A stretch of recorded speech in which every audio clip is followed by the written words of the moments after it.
This whole Schlang Super Seat is the automatic popcorn machine in the armrest. Of course, be careful. I actually did this. That hot button comes spraying out. Don't get on your Doug.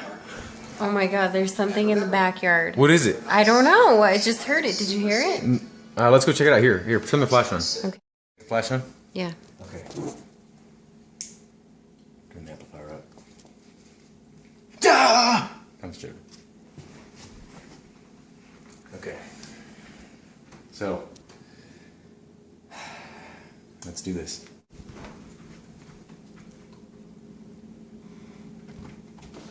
It could be a pumpkin head.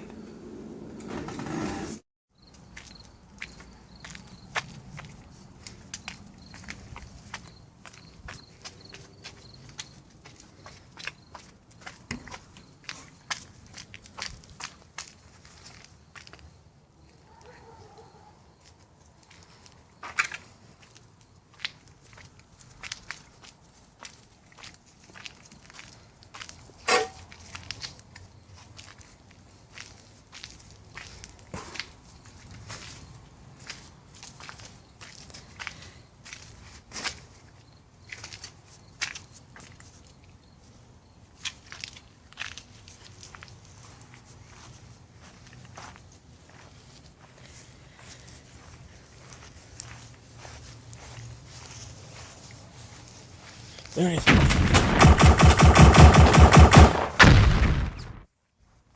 Well, I think it's safe to say she's not going to be mannequin any more noise.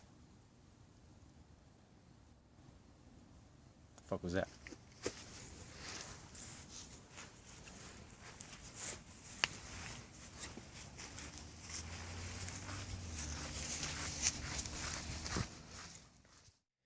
Okay guys, I got a new video for you. This is my thoughts on a good setup for camping, for hunting at night, whatever you want to do, home defense. I'm going to go over some items here I just picked up, and I'm going to also tell you a story as to why I felt it was necessary for me to purchase these things. So let's go over what we have on the table. We have some, oops, so you can get a focus, some Howard Light by Honeywell headphones. These are the Impact Sports.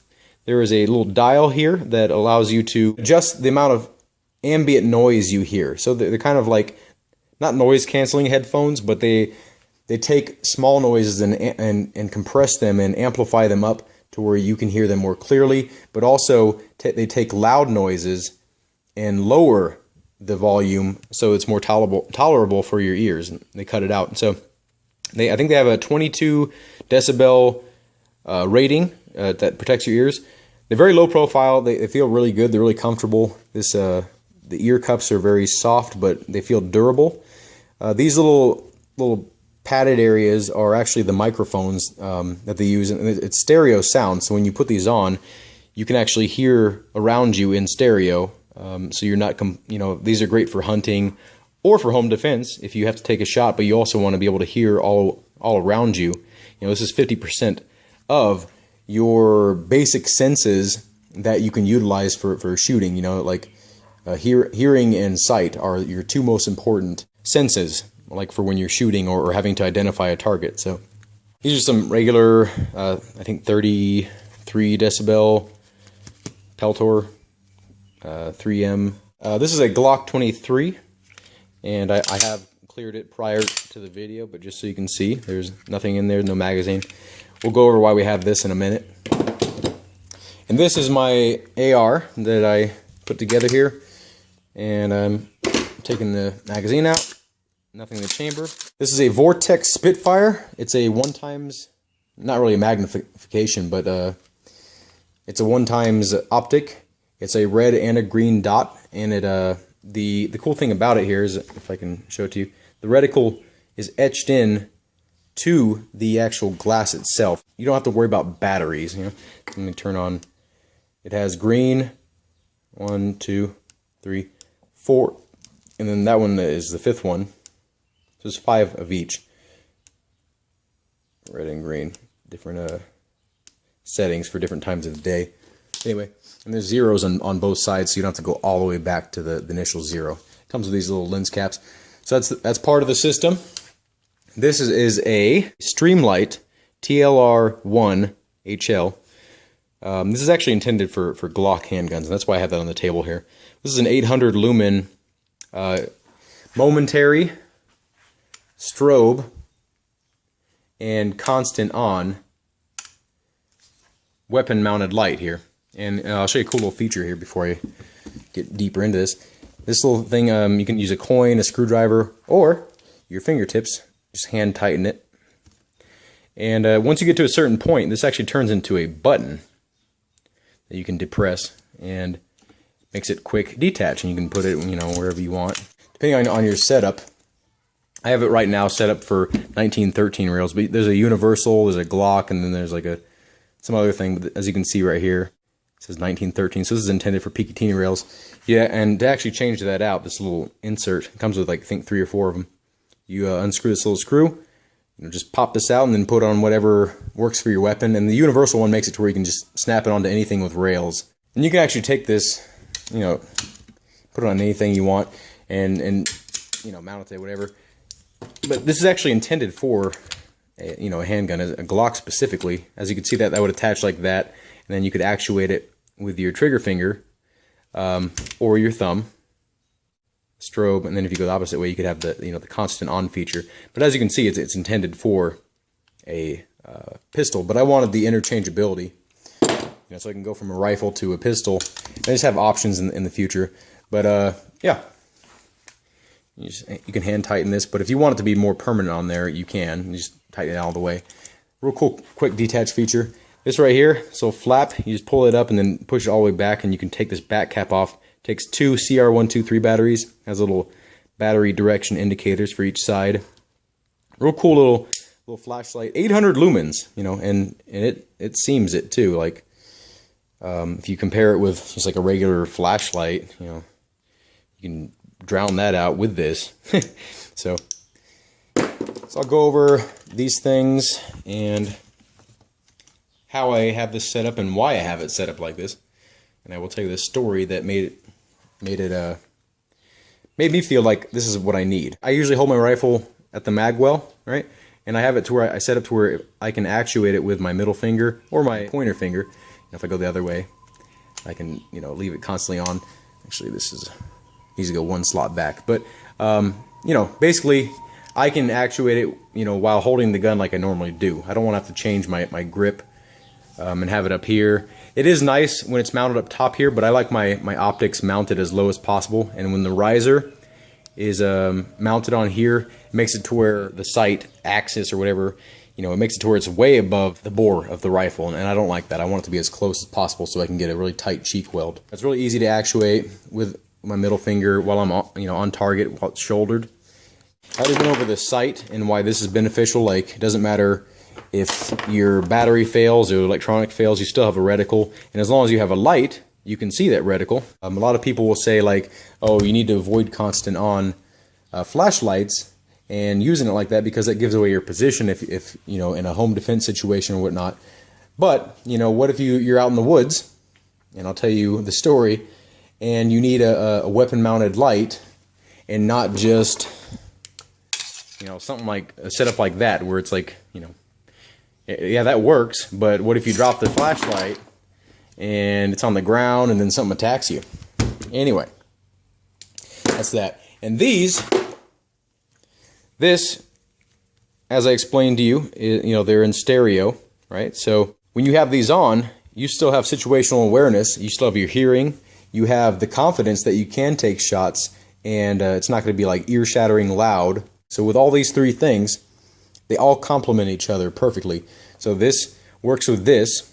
I don't have to even turn the red or green dot portion on for me to be able to see my reticle clearly with this. If I don't have this, I have the ability to use the electronics and the battery powered portion to turn the dot on really low power, so I can still see the dot clearly, but it's not like blinding out my target.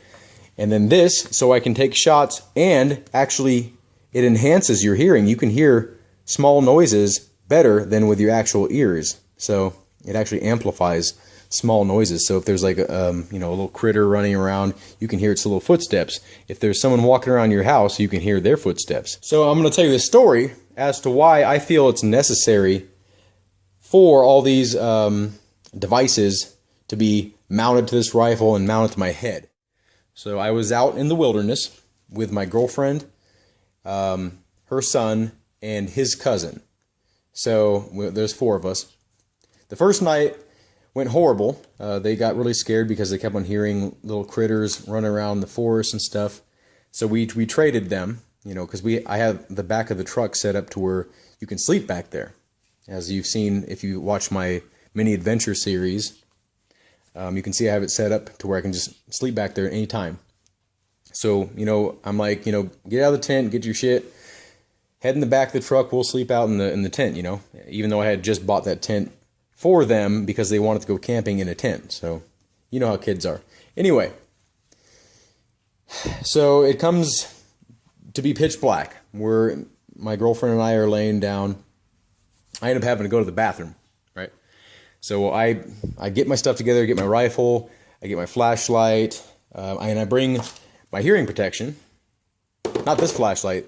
I bring this flashlight, and this is just like a bicycle flashlight. I couldn't find my really cool little mini flashlight that I like to use, but so I grab my stuff. I still have this optic, and go out maybe 5 minutes into the woods. It's pitch black. If you've been camping before, away from the city, like we were 8 hours into the mountains, like up I don't know if you're familiar with the area, but Nucla, Natarita, those kind of dense brush forest areas.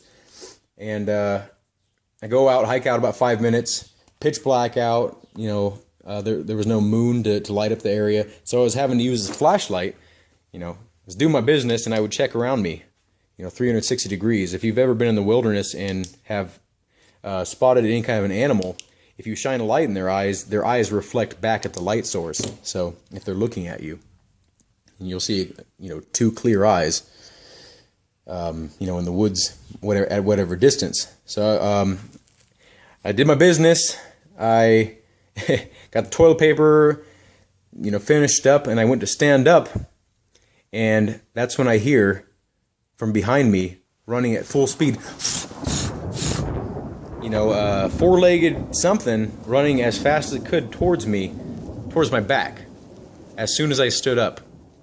So I turn around with the flashlight, kind of like half-assed, like turning in that direction, and it's not really in line with my weapon. I should have had it like this, but I didn't have enough time because it was separate from the gun to, get it on target. And I yell out to the bush, "You better not fucking come any further, whatever the fuck you are," right? And sorry for the language, but that's what I said. And whatever was stopped. It stopped dead in its tracks. I couldn't hear it anymore. So I took my light, took my gun, and I went around the bush, all the way around, and I didn't see anything. So I'm like, well, what was that? I stay out there for a little bit longer and keep on searching because I want to visually identify whatever this is to make sure it's not a threat, or to make sure it is a threat. So, my family back at campus, I know they're safe. Maybe it's, like a wolf or, coyote or bobcat. I don't know. I don't know what it is. I want to make sure. Maybe it's a pack of wolves, So I decide, I can't find this thing. Maybe it, snuck away or something.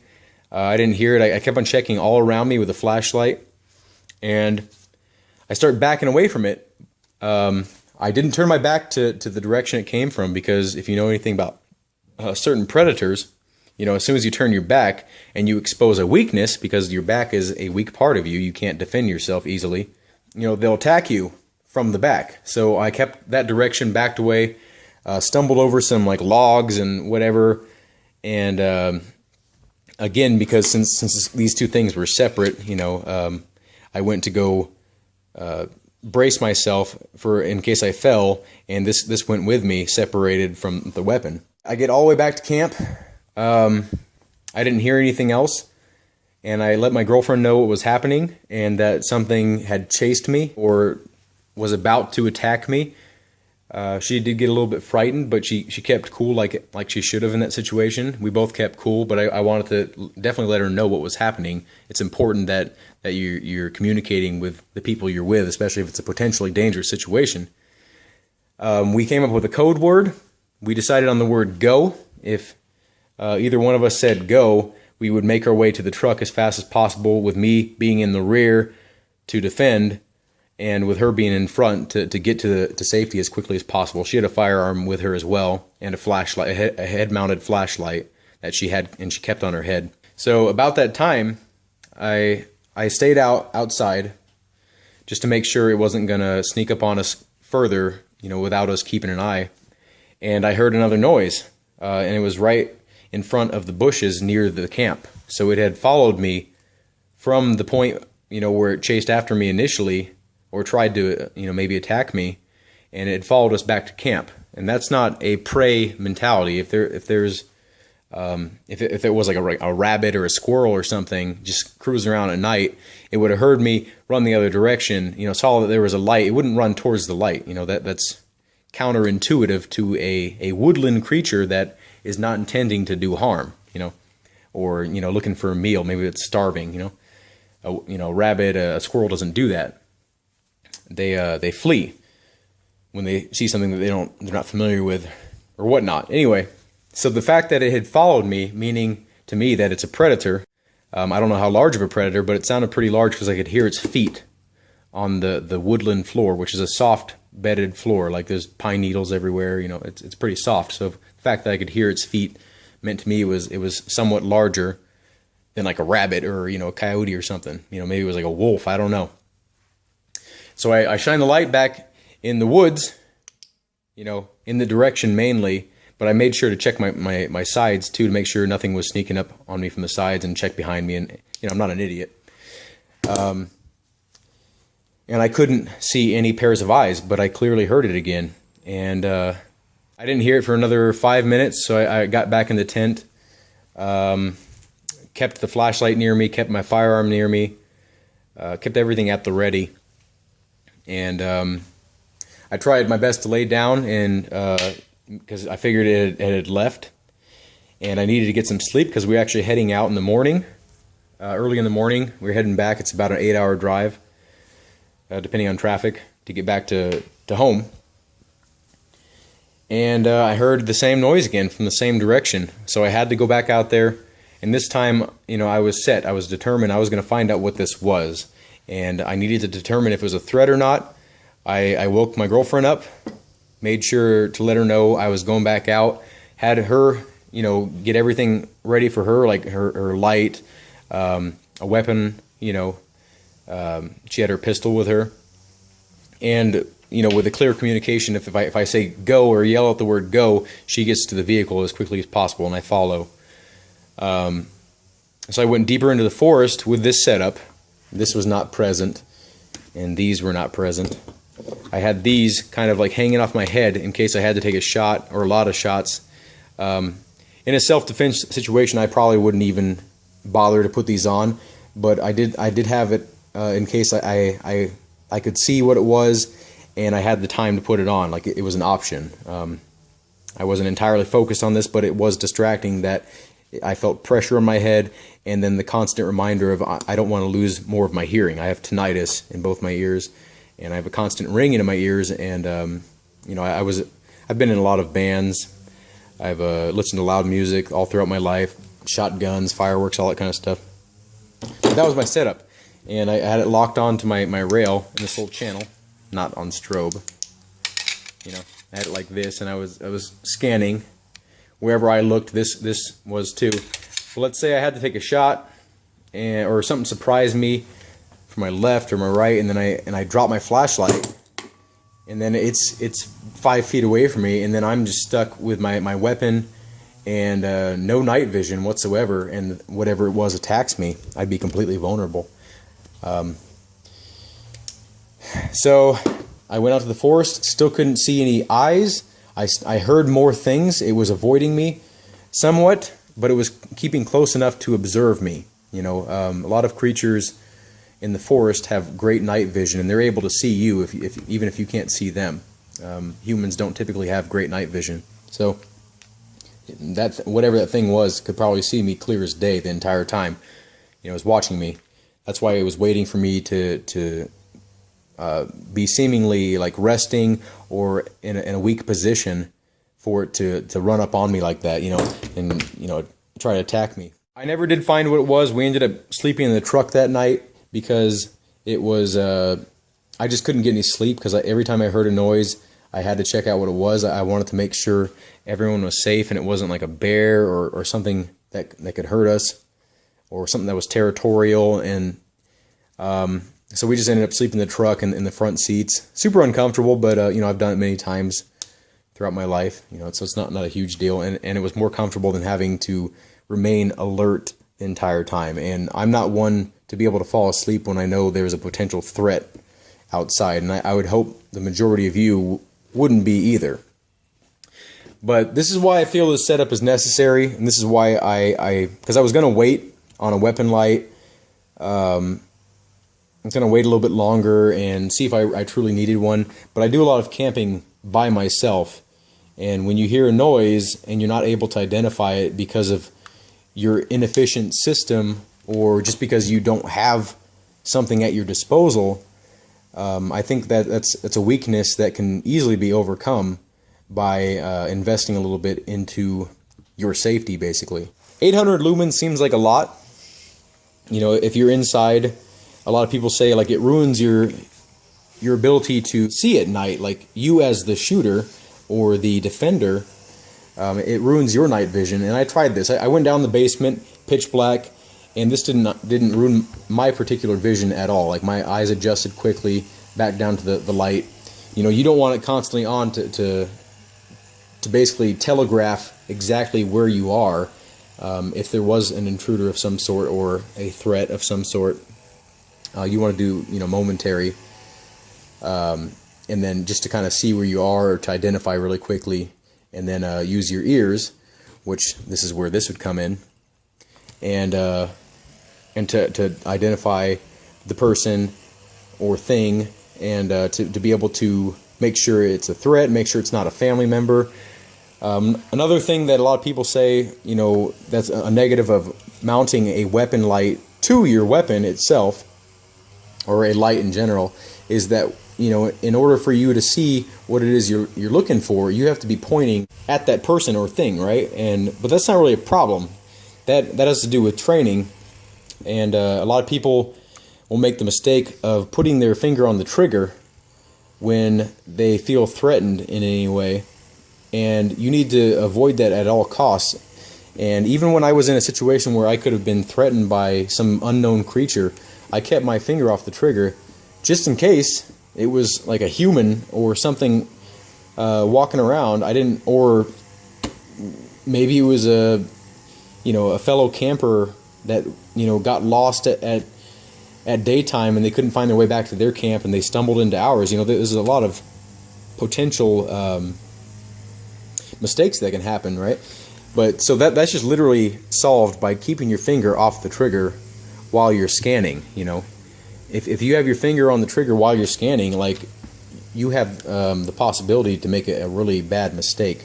If you can avoid killing something or killing somebody, you should do that at all costs, unless they're directly hurting you or your family, or if they're, you know, armed themselves and ready to fire themselves. Like, that's the only time you should have your finger on the trigger.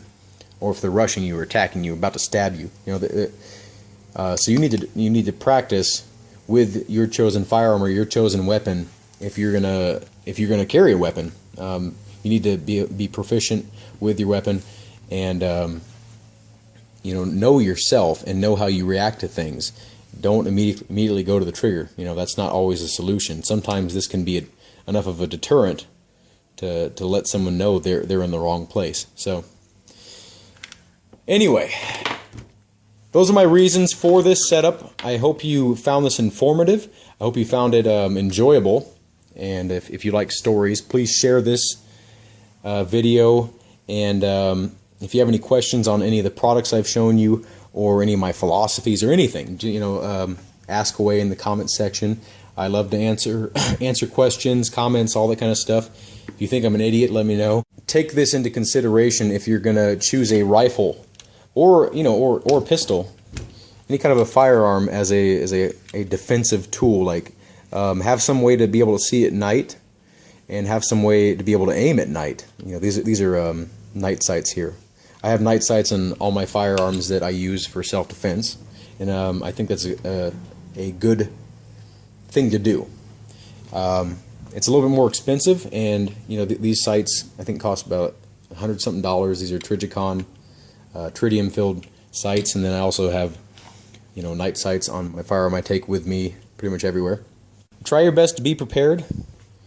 Again, a gun is not always a solution, and keep that in mind.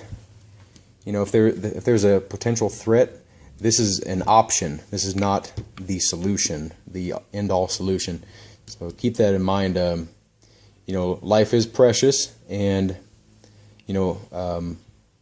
people are precious. Other animals are precious. If you can avoid a possible death or injury, I'd say do so. If you have the upper hand, and this is an equalizer or the advantage. So, and it is a great tool. I'm not saying firearms are not to be used for what they're designed for. They're designed to put a hurt on something. But just be mindful and be kind to your fellow people and your fellow beings. Whether they be animals other than humans or humans. So that was my video. Hopefully, I know I went on afterwards, and this was a long video, but hopefully some of you stuck around. Please like, please subscribe, please comment, please share, and I hope to see you in a future video. Thank you for watching.